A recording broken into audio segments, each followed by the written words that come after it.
ہوا تھا تو یہاں سب کچھ مل جائے تو زوال ہے، چند سال گزرنے کے بعد زوال ہے۔ تو اب اللہ کہہ رہا میں تمہیں ایک اس سے اعلیٰ چیز بتاؤں، انبئکم بخیر من ذالکم، کیا ہے؟ للذین اتقوا عند ربہم جنات تجری من تحتها الانہار خالدین فیہا وازواج مطہرہ ورضوان من اللہ واللہ بصیر بالعباد، کہ اگر مجھ سے دوستی لگا لو نا، تقویٰ کیا ہے؟ اللہ سے دوستی لگانا۔ اور تقویٰ کوئی ایسی آسمانی مخلوق نہیں ہے یا ایسی کوئی مشکل صفت نہیں ہے جو پیدا عام سے عام مسلمان تقوی والا ہو سکتا۔ آگے آئیں گی، میں وہ بتا رہا ہوں، بلکہ پہلے وہ بتا دیتا ہوں کون ہے تقوی والے۔ اللہ جو یہ کہتے ہیں اللہ ہم تیرے اوپر ایمان لائے، یا اللہ ہمارے گناہ معاف فرما، ہمیں جہنم سے نجات عطا فرما۔ اور تقوی والے کون ہوتے ہیں؟ جو صبر کرتے ہیں، جو سچ بولتے ہیں، جو عبادت کرتے ہیں، جو خرچ کرتے ہیں، اور جو تہجد پڑھتے ہیں۔ لو یہ 4-5 باتیں ہیں، یہ کر لو تو آپ تقوی والے ہو۔ تو اس پر ملنے والا کیا ہے؟ جنات تجری من تحتها الانہار۔ انسان جب سے پیدا ہوا ہے اور جب سے پروان چڑھ رہا ہے اور نسل در نسل آئیڈیل لائف کی تلاش میں، 18ویں صدی میں جب سائنس نے ایک دم آنکھیں کھولی اور انسان نے کائناتی علم دریافت کیے، تو ایک شور اٹھا کہ اب خدا کوئی نہیں ہے، اللہ کوئی نہیں ہے، یہ سارا سسٹمیٹک سسٹم ہے۔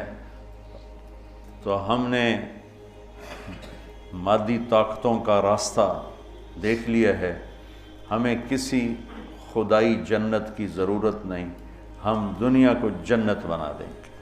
یہ 18ویں صدی میں بہت انکار، اللہ کے انکار کی بہت ہوا چلی۔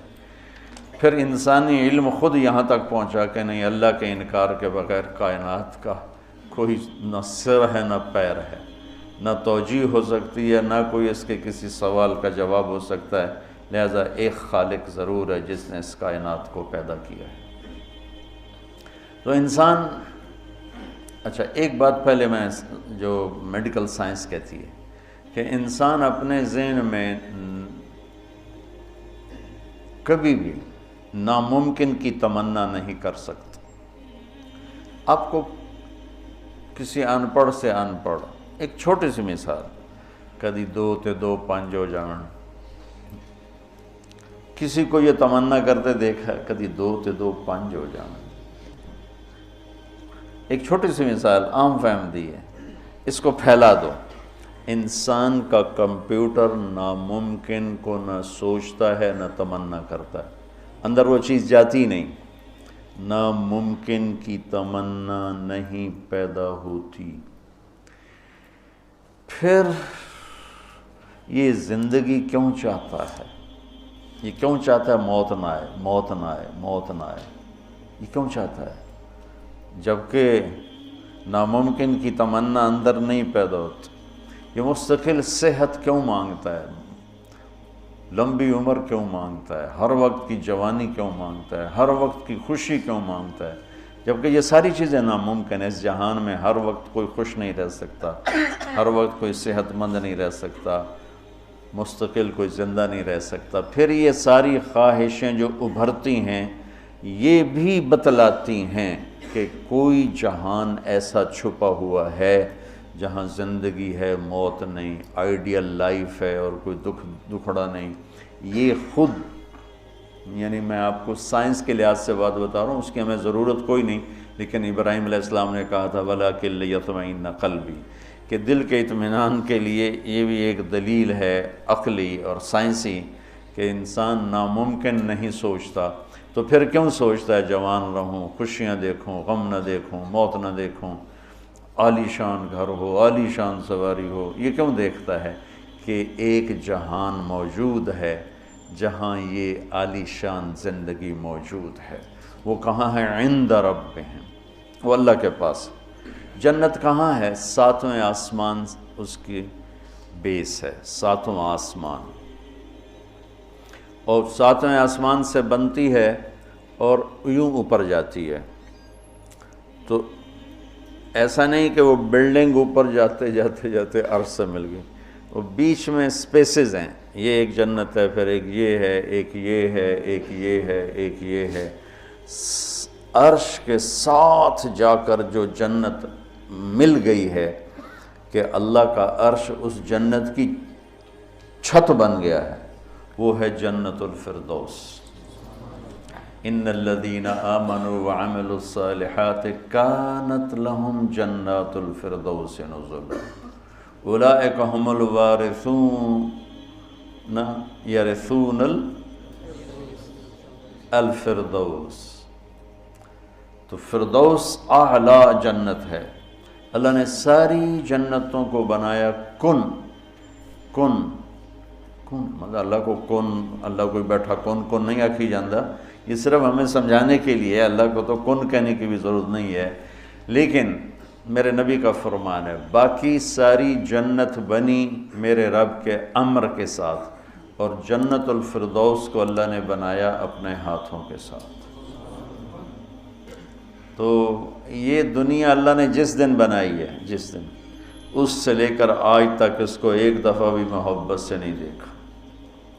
اور جنت الفردوس کو جس دن بنایا ہے اس دن سے لے کر آج تک روزانہ دن میں 5 دفعہ رحمت کی نظر ڈالتا. اور جنت الفردوس کو ہاتھوں سے بنایا ہے تو کیا چیز بنی ہوگی؟ ہاتھوں سے بنایا ہے وہ کیا چیز بنی ہوگی؟ جس دن بنایا تھا اس دن سے لے کر آج، اور آج سے جس دن اس میں جانا ہے، آنے والا زمانہ بھی موجود ہے، گزرا ہوا زمانہ کوئی 25 ارب سال ہے، 30 ارب سال ہے اس کائنات کو بنے ہوئے. تو اگر اسی عدد کو لے لیں تو میرے نبی کا فرمان ہے کہ اللہ جنت الفردوس کو روزانہ دن میں 5 دفعہ اس کا میک اپ کرتا. پہلے سے 5 دفعہ جس چیز کا میک اپ ہو وہ کیا چیز بنے گی؟ اچھا یہ تو دنیا ہے نا، چھوٹی چیز ہے، اس کا تو زیادہ میک اپ ہو نہیں. اس مسجد کا ہم میک اپ شروع کریں تو یہ چھوٹا سا حال ہے، 1 2 سال 3 سال میں ہم دنیا کے تارے توڑ کے لے آئیں تو بھی چند سال کے بعد کوئی جگہ ہی نہیں ہوگی بھی اب کہاں کیا چیز رکھیں. میں اس پہ حیران ہوتا ہوں. ایک لڑکی دلہن بن رہی ہے نا، تو وہ پارلر پہ اسے 1 گھنٹہ 2 3 4 5 6 7 8 لگا دو. اس کے بعد وہ کیا کریں گے؟ منہ ایڈا سارا، تو اب اس کے اوپر پورا ڈبہ تو نہیں ڈال دیں گے پاؤڈر کا، یا ساری سرخی اس کے منہ پہ مل دیں گے، تو وہ تو بھوتنی بن جائے گی بجائے دلہن میں.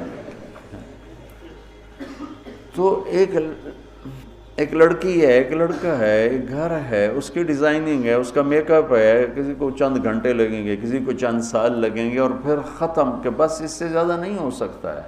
لیکن میں جب بھی سوچتا ہوں میں گم ہو جاتا ہوں، حیرت میں گم ہو جاتا ہوں کہ اللہ نے جنت الفردوس کی ہر چیز تم نوجوان بیٹھو، حور ہی کہہ دیتا ہوں، جنت کی حور کو اللہ نے پیدا کیا امر کن، باقی جنتیں، اور جنت الفردوس کی حور کو پیدا کیا اپنے ہاتھوں سے پیدا کیا. تو کن اور حادثے کا کتنا فرق ہے. پھر جس دن پیدا کیا تھا اس دن سے لے کر آج کتنے سال ہو چکے ہیں؟ 30 ارب سال سے روزانہ پہلے سے 5 گنا زیادہ اللہ اسے خوبصورت کر دیتا. تو کیا کرتا ہے؟ اور اس کے اندر میک اپ کو قبول کرنے کی کتنی کیپیسٹی ہے، کتنی طاقت ہے کہ وہ روزانہ پہلے سے 5 گنا زیادہ خوبصورت ہوئی جا رہی ہے.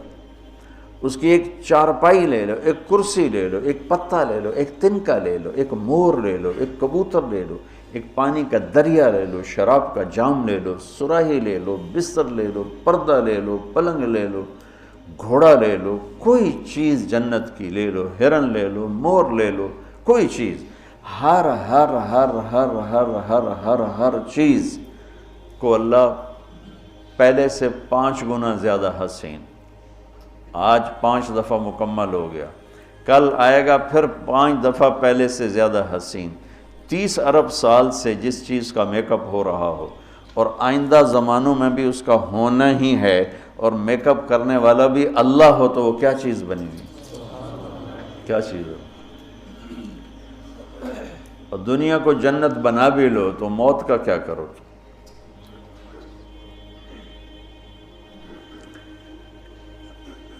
ایک آدمی نے بہت عالیشان بنایا اپنا گیٹ گھر، تو میں اس کے ساتھ جا رہا تھا تو مجھ سے کہنے لگا، مولانا صاحب اتنے ہی ویکھو، اسی تو اتنے روپیے لا چھڑیں تسی ویندے ہی نہیں پے ہو، دیکھو میں نے کیا بنایا۔ تو مجھ سے کہنے لگا، مولانا صاحب اتنا ویکھو تو میں کتنے پیسے لائیں تے کی بنا دیتا ہے۔ تو میرے بولنے سے نا پہلے خود ہی بول پیا، پر مصیبت ہے مر جاونا ہے چھڑ جاونا، ساتھ ہی پر مصیبت ہے مر جاونا ہے چھڑ جاونا۔ میں کہا بھائی ہون دس، تو آپ ہی دس دیتا ہے، میں نے ویکھ کی کرنا؟ تو کیا علاج کریں؟ نوشیروان کے پوتے خسرو پرویز نے محل بنایا 11,000 پلر پر، 11,000 ستونوں پر محل بنایا، اور 10 سال نہیں رہ سکا اس میں، اور وہ محل زیر و زبر ہو گیا۔ کیسر نے شکست دی اور محل کو آگ لگا دی۔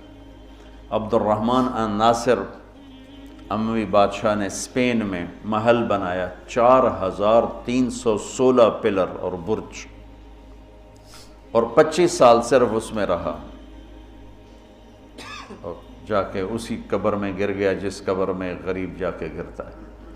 آج اس محل کے کھنڈر میں دیکھ کر آیا ہوں قرطبہ میں کہ کیا وہ شان و شوکت 300 ہجری میں بننا شروع ہوا، اور 1,000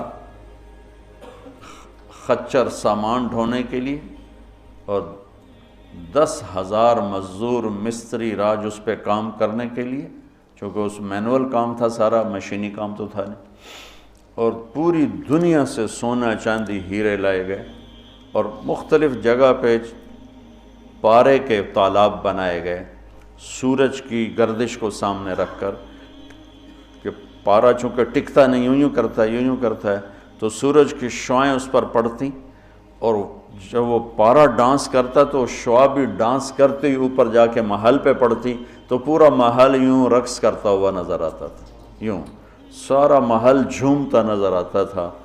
اتنا اس اللہ کے نیک بندے نے تباہ کیا پیسہ قوم کا، اور ٹوٹل 25 سال، اب 350 میں وہ مر گیا، اور اس کی سوانے میں لکھا ہے 50 سال میں نے حکومت کی اور ہر دشمن کو زیر کیا، لیکن میں نے اپنی خوشی کے دن گنے 50 سال میں تو صرف 14 دن تھے، صرف 14 دن۔ تو اب اس کا کیا علاج ہے کہ آپ نے سب کچھ بنا لیا، موت کو بھگاؤ؟ جب موت ہے تو اللہ کہتا ہے یہ آئیڈیل ہوم نہیں بن سکتا، لہٰذا یا مجھ سے دوستی کر لے، تقوی اختیار کر لے، پھر تو دیکھ میں تیرے لیے جنت بنا کے بیٹھوں۔ 7ویں آسمان سے چلتی ہے، اور پھر یہ درجات ہیں، 100 درجات تو صرف جنت الفردوس کے ہیں، اور باقی پتہ نہیں کیا چیز۔ اچھا 7ویں آسمان پہ یہ اس کی 7واں آسمان اس کی بیس ہے، اور پھر 7ویں آسمان سے باہر نکل گئی، جیسے ہم وہ لوہا ڈال کے اور آگے شیڈ بنا دیتے ہیں، نیچے کوئی ٹیک نہیں ہوتی لیکن لوہے کے سریے ڈال کے شیڈ بنا دیتے ہیں۔ جنت کو اللہ تعالیٰ نے 7ویں آسمان سے یوں باہر نکالا ہے، کتنا باہر نکالا ہے وہ اللہ ہی بہتر جانتا ہے۔ پھر اس کو اوپر اٹھایا ہے اور اپنے عرش کو اس کی چھت بنایا ہے۔ جنت الفردوس کے لیے اللہ کا عرش چھت ہے اس مسجد کی چھت کی طرح، اور باقی جنتوں کے لیے اللہ کا عرش چھت ہے آسمان کی طرح، آسمان کی طرح۔ تو اس میں ایک تنکا لکڑی یا گھاس، وہاں کا تنکا بھی سونے چاندی سے بنا ہوا ہے، یہاں کے درخت لکڑی کے، ایک کہنے لگا سونے چاندی سے پھل کیسے آئے گا؟ میں نے کہا لکڑ تو پھل کے میں آ جانا، یہ کوئی ہے عقل میں آنے والی بات کہ لکڑی سے پھل نکل ہے؟ لیکن چونکہ ہم ہر وقت دیکھتے رہتے ہیں تو وہ ہمارا ذہن اسے قبول کر چکا ہے، ورنہ کوئی عقل کی بات ہے کہ لکڑی میں سے آم نکل آتا ہے اور لکڑ میں سے انگور نکل آتا ہے، چھوٹی سی بیل میں سے اتنا بڑا تربوز نکل آتا ہے؟ یہ کیا چکر ہے؟ زمین پر پڑے پڑے پڑے پڑے پڑے اتنا ہو جاتا ہے۔ وہ کہتے ہیں کوئی فلسفی جا رہا تھا تو اس نے دیکھا اتنا بڑا تربوز زمین پہ پڑا ہوا اور آم لگے ہوئے درخت پر، تو کہنے لگا ایک ہی گل ہوئی، اور چھوٹے چھوٹے اتنے لا دیتے ہیں تو وڈے نو ہیٹھاں پاتا ہے۔ تو ابھی اسی سوچ میں تھا تو ایک کام ٹوٹ کے اس کی ٹنڈ پہ لگا، کہنے لگا سمجھ آ گئی یہ میرے اتنے ہندوانہ ڈاندا تو میرا کی حال ہے،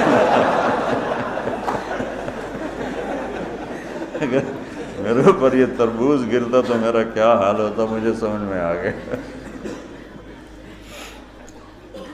تو اللہ نے ادنا ترین چیز جو لگائی ہے جنت میں سونا اور چاندی ہے، زمرد اور یاقوت ہے، ہیرا اور جوہر ہے۔ اور میں نے ملکہ برطانیہ کے محل میں دیکھا، اس کے تاج میں، ان کے محل میں عجائب گھر بنا ہوا تو ان کے تاج میں لگا ہوا تھا کوہ نور، لیکن اب اس کی وہ شان و شوکت نہیں رہی، چونکہ کاٹ کے تاج میں لگایا اور پھر 3 ٹکڑے کر کے آگے ایک پٹی میں رکھا ہوا تھا۔ یہ پورا جب ہیرا تھا تو دیوگری جنوبی ہند کی ایک ریاست تھی، اسے علاؤ الدین خلجی نے فتح کیا۔ تو جب مال غنیمت کے لیے خزانے کا دروازہ کھولا گیا تو اس میں یہ ہیرا پڑا ہوا تھا۔ تو علاؤ الدین خلجی کے منہ سے بے ساختہ نکلا کوہ نور، یہ تو نور کا پہاڑ ہے، تو اس سے اس ہیرے کا نام ہی کوہ نور پڑ گیا۔ تو پھر جب انگریزوں نے فتح کیا ہندوستان کو تو پھر ملکہ برطانیہ کے لیے اسے جہاز کے ذریعے سے وہاں لندن پہنچا دیا گیا۔ یہ دنیا کا سب سے بڑا ہیرا تھا، ہو سکتا ہے اب اس سے بڑے ہوں، لیکن جنت کے کسی بھی لباس میں، تاج میں، گلاس میں، سراہی میں، میز پر، کرسی پر، بستر پر، مسیری پر، پلنگ پر، دروازے پر، کھڑکی پر جو موتی ہیرے جڑے ہوئے ہوں گے، اس میں سب سے چھوٹا موتی یا ہیرا یا نیلم یا زمرد یا پکھراج، جو بھی تم نام لے لو، جو آج دنیا میں قیمتی پتھر پائے جاتے ہیں، اس کو لا کر یہاں ٹیبل پر رکھ دو، وہ اتنا سارا ہو تو میرے رب کی قسم یہاں سے آسمان تک روشنی پھیل جائے گی اور خوشبو پھیل جائے گی، خوشبو پھیل جائے گی۔ تو اللہ تعالیٰ کہہ رہا ہے تم مجھ سے صلح تو کرو، مجھ سے یاری لگاؤ، تو میں نے آئیڈیل ہوم تمہارے لیے بنایا ہوا ہے۔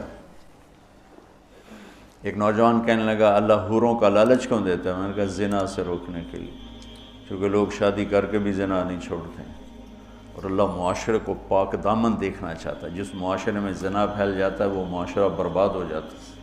تو اللہ چاہتا ہے کہ ہر مرد عورت پاک دامن زندگی گزارے، اس لیے نے نکاح کا راستہ رکھا، اور پھر مرد کی شہوت کو روکنے کے لیے وعدہ کیا تو یہاں صبر کر، حلال کام کر، تو آجا میرے پاس، میں نے تیرے لیے تیری اس خواہش کا سامان تیار کر کے رکھا ہوا ہے کہ یہاں کا مادہ مٹی ہے، وہاں کا مادہ مشک و عنبر ہے، وہاں کی گھاس زعفران کی ہے، یہاں زعفران اتنا سا ملتا ہے اور لاکھوں روپے کا کلو ملتا ہے، اور وہاں پوری میدان میں جو گھاس ہے وہ زعفرانی ہے، اور گھر کی ایک اینٹ موتی کی ہے، ایک اینٹ زمرد کی ہے، ایک یاقوت کی ہے، ایک زمرد کی ہے، ایک سونے کی ہے، ایک چاندی کی ہے، بیچ میں مشک کا گارا ہے اور زعفران کی گھاس ہے، اور اللہ کا عرش اس کی چھت بنایا گیا ہے، اور وہ اندر بیٹھو تو باہر نظر آتا ہے، باہر بیٹھو تو اندر نظر آتا ہے۔ میں نے جو ایک دفعہ جنت کا محل دیکھا خواب میں، تو یہ اس کی میں نے صفت جو پڑی تھی وہ میں نے آنکھوں سے دیکھی کہ میں اس کے اندر چل رہا تھا، مجھے باہر بھی نظر آ رہا تھا اور اوپر بھی نظر آ رہا تھا اور دائیں بائیں بھی نظر آ رہا تھا، حالانکہ میں ایک گیلری میں چل رہا تھا، اور اس کا جو فرش تھا مجھے لگتا تھا ہر فرش کی ٹائل کے نیچے سورج نکلا ہوا ہے، اس طرح اس میں سے روشنیاں نکل رہی تھیں، روشنیاں نکل رہی تھیں۔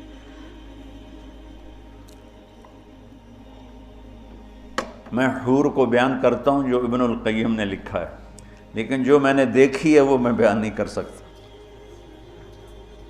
میں اس کو اب بھی دیکھ رہا ہوں۔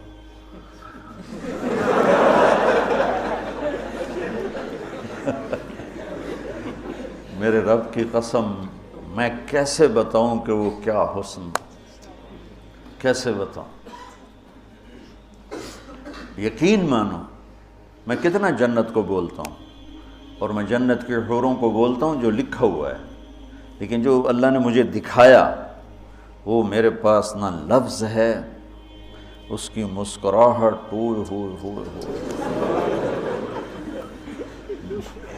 اگر وہ دنیا میں ہوتی تو میں تو ویسے مری فوت ہی ہو جاتا۔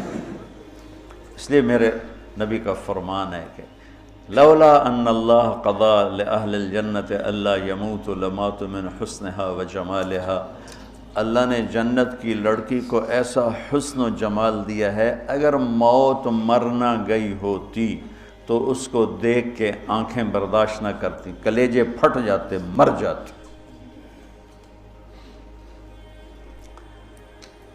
تو یہاں کی عورتوں کے لیے بھی بشارت ہے کہ ایمان والی نیک صالح پاک دامن عورت جنت کی اس حور سے 70,000 گنا زیادہ خوبصورت ہوگی۔ 70,000 گنا کا مطلب ہوتا ہے لا محدود۔ ایک دفعہ حضرت ام سلمہ نے پوچھا یا رسول اللہ، نساء الدنیا افضل ام نساء الجنہ؟ دنیا کی عورتیں افضل ہیں یا جنت کی عورتیں؟ آپ نے فرمایا بل نساء الدنیا۔ ام سلمہ دنیا کی عورت؟ تو انہوں نے کہا یا رسول اللہ وہ کیسے؟ یعنی ہم تو مٹی سے بنی ہیں اور گندگیوں میں بھری ہیں، اور وہ تو مشک عنبر زعفران کافور سے بنی ہیں، پاک پاکیزہ ہیں۔ تو آپ نے فرمایا ام سلمہ بصلاتہن وصیامہن وعبادتہن للہ عز وجل۔ ام سلمہ یہ ان دنیا کی عورت نماز پڑھتی ہے، روزہ رکھتی ہے، اللہ کی بندگی کرتی ہے، اس وجہ سے البس اللہ وجوہہن النور، اللہ ان کے چہروں پہ اپنا نور ڈالے گا، وَأَجْسَادَهُنَّ الْحَرِيرُ، اور ان کے جسم کو ریشمی لباس سے سجائے گا، وَأَمْشَاطُهُنَّ الذَّهَبُ، اور ان کی کنگھیاں سونے کی بنائے گا، وَمَجَامِرُهُنَّ الْأُلُوِّ، یہ میں نہیں دکھاتا، یہ جو عود ہے الوف، یہ پڑھن ایسا میں بیچارہ ماٹھا عود ہے، وہ تو جنت کا عود ہوگا، مجامر۔ کوئی دینا کوئی چیز پکڑنے کے لیے، یہ ٹیشو پیپر دے دو۔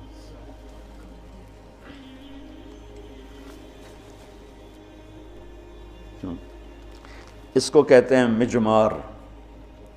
مجمار کا اردو میں لفظ دھونی دینے کی چیز ہے، اس میں مجامر جمع ہے مجمار، کہ اس طرح ان کے سامنے ہوں گے اور اس میں عود جل رہا ہوگا اور اس کی خوشبو پھیل رہی ہوگی۔ یہ دنیا کی عود ہے، ساری مسجد میں خوشبو آتی کہ نہیں آتی؟ ہم ماٹھی سی چیز ہے، تو وہ کیا چیز ہوگی؟ اور خوشبو ایک بہت بڑی یعنی فریش کرنے والی ایک نعمت اللہ نے بنائی ہے، کہ دماغ کی غذا ہے خوشبو، آنکھوں کی غذا ہے سبزہ، اور دماغ کی غذا ہے خوشبو۔ اللہ تعالیٰ نے اس کو خوشبوؤں سے بھر دیا ہے۔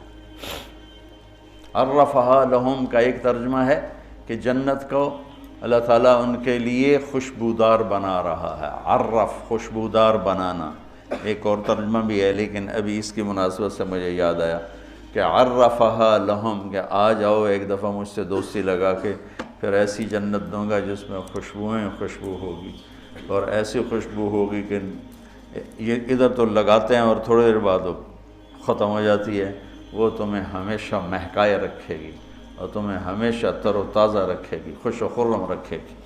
تو اللہ تعالیٰ فرمایا تم میرے پاس آ جاؤ، تو تم جس آئیڈیل ہوم کو ڈھونڈتے ہو وہ میں نے تمہارے لیے تیار کیا ہوا ہے۔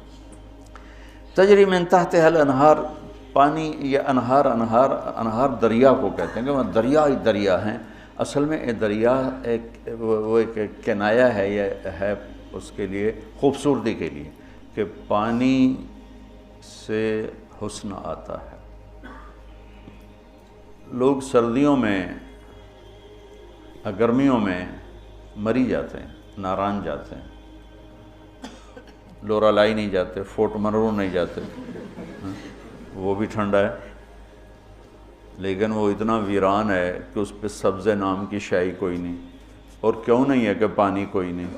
پانی نہ ہونے کی وجہ سے کالے پہاڑ ہیں۔ مری ناران کاغان میں پہاڑ سرسبز ہیں کیونکہ وہاں پانی بہت زیادہ ہے۔ تو انہار انہار انہار، یہ اشارہ ہے خوبصورتی کی طرف۔ اور انہار دریا سے حدیث ایک یاد آ گئی، وصف الجنہ فی وصف الجنہ، یہ ایک مسقطی عالم کی لکھی ہوئی کتاب تھی، مجھے اچانک یاد آ گئی کہ وہ دریا میں ان کے بحری جہاز چلیں گے، ایک ایک جہاز اتنا بڑا ہوگا کہ پوری دنیا اس کے مقابلے میں حقیر ہوگی۔ دنیا پوری 24,000 کلومیٹر کی دنیا اس جہاز کے سامنے حقیر ہوگی۔ تو جب وہ اس جہاز پہ چڑھیں گے سیر کرنے کے لیے تو وہاں ان کے لیے الگ بیویاں ان جہازوں میں ہوں گی اور ان کو مچھلیاں گھیر لیں گی چاروں طرف سے۔ تو ان کو سلام کر کے کہیں گی، اللہ کے دوست مجھے کھاؤ گے؟ وہ کہے گا کھاؤں گا۔ تو وہ پوچھے گی مچھلی، کباب کھاؤ گے سالن کھاؤ گے؟ تو وہ کہے گا اتنے تو آؤ اندر ہی گلاں کیتی جان۔ تو پھر وہ چھلانگ لگا کے اوپر آ جائے گی۔ تو موت تو ہے نہیں، تو وہ کہے گا کباب کھلاؤ، تو وہ یوں کرے گی، تو ایک کندھے سے کباب نکل کے سامنے آنا شروع ہو جائے، کہے گا سالن دے، تو یوں کرے گی۔ تو میں یہ بنگلہ دیش میں حدیث بیان کرتا ہوں، بہت مزہ آتا ہے، کیونکہ بنگالی بڑے خوش ہوتے ہیں، ان کی غذا مچھلی ہے نا۔ ایک دفعہ پہلوانوں کو اکٹھا کیا ہم نے، زندگی میں پہلی دفعہ میں نے پہلوان اتنے دیکھے، اور پہلی دفعہ ان سے میں نے بات کرنی، میں پریشان، یا اللہ میں ان سے کیا بات کروں، سارے انج کر کے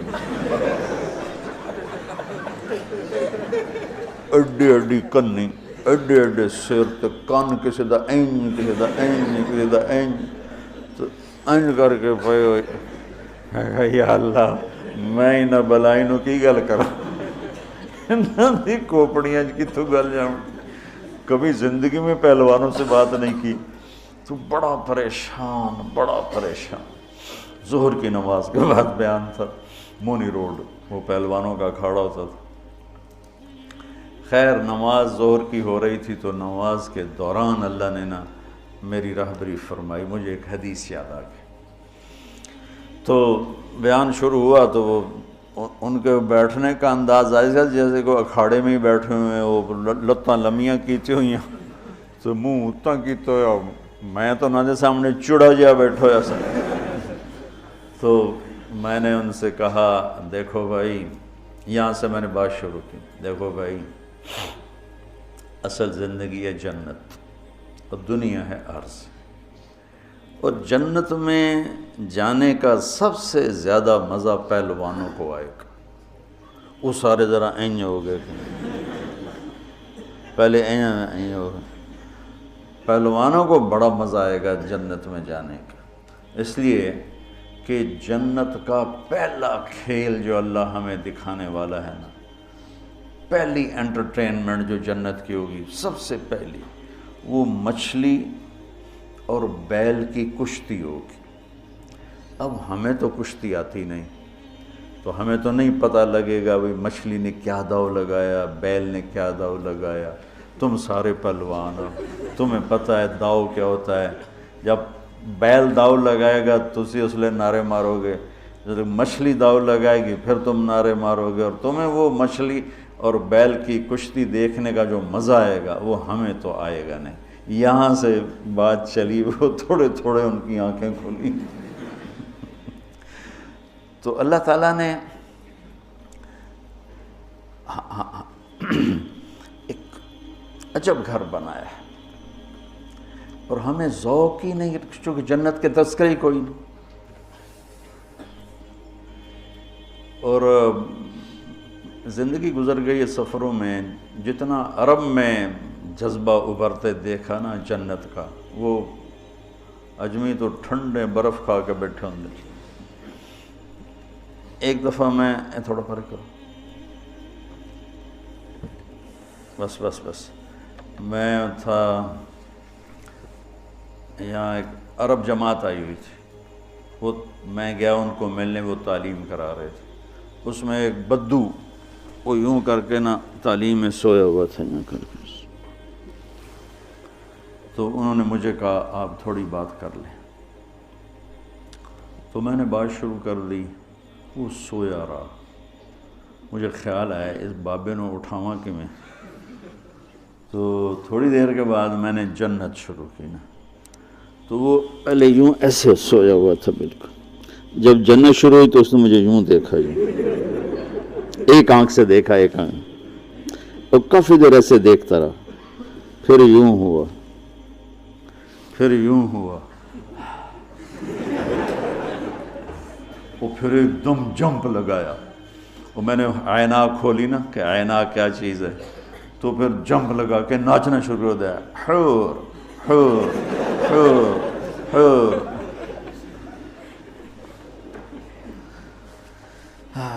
تو میرا رب کہتا ہے دوستی لگا لے، گھر تیار ہے، یہاں سونے چاندی کا گھر بھی چھوڑ کے ہی تو جاؤ گے نا، اور وہاں وہ گھر بنایا ہے جسے چھوڑو گے نہیں، ہمیشہ رہو۔